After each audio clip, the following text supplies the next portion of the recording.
ఒక్క ఉద్యోగం 2 కోట్ల ఉద్యోగాలు ఇస్తా అన్నాడు సంవత్సరానికి. మోడీ గారు 2 కోట్ల ఉద్యోగాలు సృష్టిస్తా సంవత్సరానికి అన్నాడు. తర్వాత పాపం ఒక ఆయన టీవీ ఆయన అమాయకంగా పోయి అడిగిండు, సార్ మరి 2 కోట్ల ఉద్యోగాలు అంటే ఏం సంగతి అని. ఏమంటాడు తెలుసా ఆయన టీవీ ఆయన స్టూడియోలో చెప్తున్నాడు ఇంటర్వ్యూ.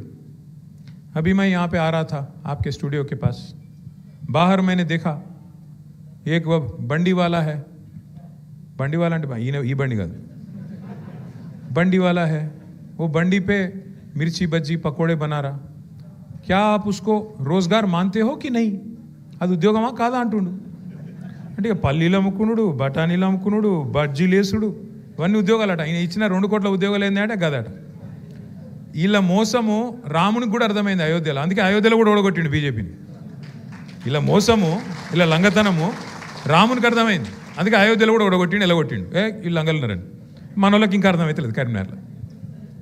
అంటే దయచేసి నేను మిమ్మల్ని కోరేది, ఏది మంచో ఏది మంచి కాదో ఏది చెడో తెలుసుకోనంత కాలం మనకు నష్టం జరుగుతూనే ఉంటుంది. ఇలా బాధపడుతున్నాం ఏమని, అరే ఆడ మేడిగడ్డను ఎండబెట్టిండు, నీళ్ళు ఇస్తలేరు రేవంత్ రెడ్డి, ఇయ్యాడు. ఎందుకు ఇయ్యాడు? ఎందుకంటే ఆయన బాస్ కింద ఉన్నాడు చంద్రబాబు నాయుడు. నువ్వు కడితే బరాబర్ మర్యాద ఉండదు రాబాయ్ అంటే కిందికి నీళ్ళు పోవన్నాయి, మరి ఇయ్యాడు. ఆయన ఆడిచ్చినట్టు ఈయన పాపం ఈయన దేవుని, ఈయన కోవట్టు చిన్న మనిషినా, వాళ్ళిద్దరు ఎట్లా ఆడిస్తే అట్లా ఆడేటోడు ఈయన చేతులు ఏముంటుంది. అట్లాగే ఇప్పుడు నిన్న మీరు చూసిండ్రు పక్కకు కర్ణాటకలో ఆల్మట్టి డ్యామ్ హైట్ పెంచుతుండ్రు 5 ఫీట్లు. ఒక్క డ్యాము ఆల్రెడీ కట్టి ఉన్న డ్యాము 5 ఫీట్లు పెంచుతందుకు వాళ్ళు ఎంత ఖర్చు పెడుతున్నారు ఎరికేనా? 70,000 కోట్లు ఒక భూసేకరణకి, 70,000 కోట్లు. అదే కేసీఆర్ గారు 40 లక్షల ఎకరాలకు నీళ్ళు ఇచ్చే ప్రాజెక్టు, దాని మీద 93,000 కోట్లు ఖర్చు పెడితే తిన్నాడు 1,00,000 కోట్లు తిన్నాడు వేసుకపోయింది ఇంట్లోకి. మనం ఎప్పుడైనా ఆలోచించినామా కనీసం? అరే 93,000 కోట్లు ఖర్చు అయిన ప్రాజెక్టులో 1,00,000 కోట్లు ఎవడెట్లా తింటాడు? మరి 1,00,000 కోట్లు ఈయననే తింటా బరాజులు ఎవడు కట్టిండు? ఆ పంప్ హౌజ్లు ఎట్లా కట్టిర్రు? ఆ సొరంగ మార్గాలు ఎట్లా కట్టిర్రు? మరి ఆ మొత్తం కాలువలు ఎట్లా కట్టిండ్రు? గన్ని రిజర్వాయర్లు ఎట్లా వచ్చినాయి? గిన్ని నీళ్ళు ఎట్లా వస్తున్నాయి? ఇలా భూమికి బరువు అయ్యేంత పంట ఎడికెళ్ళి వండుతున్నది అని ఎప్పుడైనా కూర్చొని ఆలోచించినవా? ఇక తిన్నాడట అంటే తిన్నాడు, తినే ఉంటాడు. ఇదిగో పూలు అంటే అది ఒక అడిగినోడు లేడు, చూసినోడు లేదు. ఎవరు పడతా వాళ్ళు ఏది పడతారు చెప్పుడు, మనం నమ్ముడు. ఆయనతో పోయి బాయిలో దుంకుతున్నామా బుందలో దుంకుతున్నామా చూసేది లేదు, పోయి దుంకుడేనే. గందుకు వచ్చింది 3,000 మేయారటి గంగుల కమలాకరణకు. ఆలోచన లేదు, సోయి లేదు, పని చేయనోడి మీద ఫరక్ అంతరం లేదు. ఎవరు వనికొస్తారో తెలియదు, ఎవరు వనికిరారో తెలియదు. ఆగమాగం పోయి దుంకాలి. ఎందుకు? ఆఖరికి జై అని దేవుని పేరు చెప్పగానే దుంకుడు పోయి పోనీ దేవుని పేరు చెప్పినాడు, కనీసం దేవుడు గుడి కట్టినాడు కరీంనగర్లో ఒకటి. అప్పుడెప్పుడో కార్పొరేటర్ ఉన్నప్పుడు కట్టినట్టున్నాడు ఒకటి.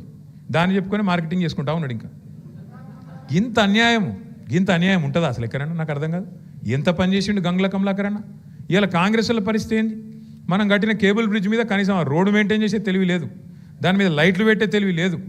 స్మార్ట్ సిటీ అని కష్టపడి పొట్లాడి ఈయనవును వినోద్ కుమార్ గారు ఇద్దరు కేసీఆర్ గారిని రిక్వెస్ట్ చేసి కరీంనగర్కు స్మార్ట్ సిటీ తీసుకొస్తే ఇవాళ కనీసం కరీంనగర్లో పారిశుద్ధ్యం, ఆ లైట్లు కానీ ఆ పారిశుద్ధ్యం కానీ అది మెయింటైన్ చేసే ముఖం కూడా లేదు. మనం ఉన్నప్పుడు రోజు మంచినీళ్ళు ఇచ్చినాం కరీంనగర్లో. ఇవాళ వస్తున్నాయా? ఎన్ని రోజులకు ఒకసారి వస్తున్నాయి? ఇప్పుడు 2 రోజులకు 3 రోజులకు ఒకసారి. మరి కొంతమంది అంటారు కదా కేసీఆర్ ఇంట్లోకి వెళ్ళి ఇచ్చిండా? మరి ఇప్పుడున్న ఆయన ఇంట్లోకి వెళ్ళి ఇస్తుండే, ఇంటి వెనక పొలం అమ్మిస్తాడా? మరి ఎందుకు వస్తలేవు ఇప్పుడు నీళ్ళు? కేసీఆర్ ఉన్నప్పుడు నీళ్ళు ఎందుకు వస్తాయి? కేసీఆర్ ఉన్నప్పుడు కరెంట్ ఎందుకు మంచిగా ఉంటుంది? కేసీఆర్ ఉన్నప్పుడు అన్ని టైంకి ఎట్లా నడుస్తాయి? ఇవాళ వీళ్ళు రాగానే ఎందుకు ఆగమాగం అవుతున్నారు? ఎందుకు అంటే నడప చాతన అయితే లేదు వీళ్ళకు, పరిపాలన వస్తలేదు. ఎంతసేపు ఢిల్లీకి మూటలు పంపుట్లో బిజీగా ఉన్నారు. ఎందుకంటే సీటు కాపాడుకోవాలంటే ఢిల్లీకి పైసలు ఇవ్వాలి, కమిషన్ ఇవ్వకపోతే ఢిల్లీ ఊరుకుంటారా? ఊకోరు. అందుకే చెప్పినాం అన్న, మనకు తెలంగాణ ప్రజలకు లోబడి మీ ఆలోచనకు అనుగుణంగా మీకోసం పనిచేసే గల్లీ పార్టీ కావన్నా లేకపోతే అక్కడ ఉండే ఢిల్లీ పార్టీ కావన్నా అంటే మరి ఎందుకో కానీ హైదరాబాద్లో అయితే చక్కగానే ఓటేసారు, జిల్లాలలోనే ఆగమైరు. 10 ఏళ్ళు చూసినాం కదా. ఇప్పుడు ఒకసారి ఒక తాప వీళ్ళకి తేంది ఏమవుతుంది అని ఏమైనా అవుతుందా అనుకున్నారు. ఏమైంది అలా?